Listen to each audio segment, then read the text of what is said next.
Fi ddim yn bwriadu siarad yn hir heddiw, ond fi eisiau siarad yn glir. Fi yma nid yn unig fel arweinydd Plaid Cymru. Fi yma fel prif weinidog nesaf Llywodraeth Cymru.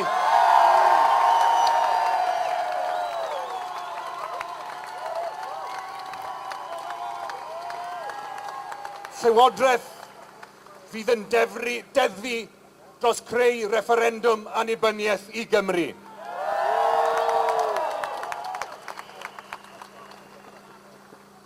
Mae'n fraint i fod yma. Mae'n fraint i fod yma am gymaint o wahanol resymau.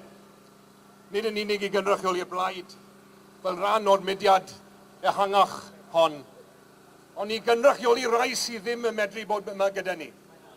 Steffan Lewis y collon ni eleni.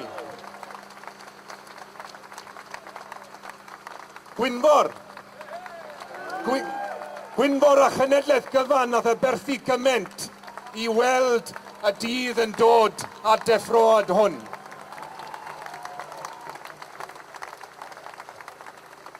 Wrth feddwl amdanyn nhw, y cwmwl tystion sydd o'n cwmpas i nawr, i ni'n sylweddoli bod yn dyled ni yn fawr, a'n dyletswydd ni yn fwy i gydio yn y cyfle eiraid hwn sydd i Gymru nawr.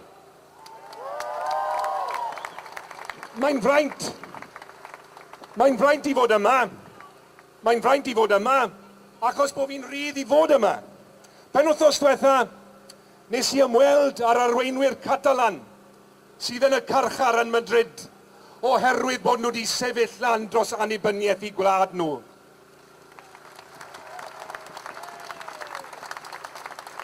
Oriol Junqueras, Raúl Romeva a'r gweddill ohonyn nhw, a'i ysbryd yn gadarn oherwydd unwaith i chi'n dechrau credu yn eich gwlad eich hunan, does dim modd trechu'r ysbryd hynny.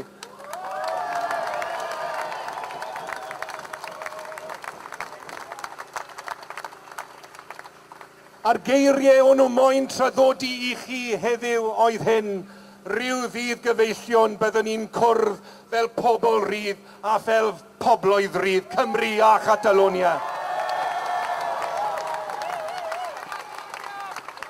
A Kurdistan hefyd, oherwydd pan fydd Cymru yn ennill i annibyniaeth a mae'r dydd yn dod yn fuan iawn, newn ni ddim anghofio unrhyw wlad arall yn y byd sydd yn brwydro dros i annibyniaeth nhw. Nes bod bob gwlad yn y byd yn rydd. I ni ar yr un dybdaeth ond i ni, Cymru, Catalonia a'r Albanwyr, i ni'n dechrau credu. Am flynyddoedd, oedden ni'n credu i propaganda nhw. Oedden ni'n mewnoli fe. Na gyd o'n ni'n clywed o'r ysgol ymlaen bod ni'n rhy dlawd, rhy fach, a bod ni'n rhy dwp i fod yn wlad rydd fel unrhyw wlad arall. Dechrau credu fe. Ac wrth gwrs, beth sy'n digwydd nawr, i ni wedi cymryd y cam bras mwyaf gallwn ni. Dyn ni ddim yn credu i celwyddau nhw, i ni'n dechrau credu ynddo ni yn hunain.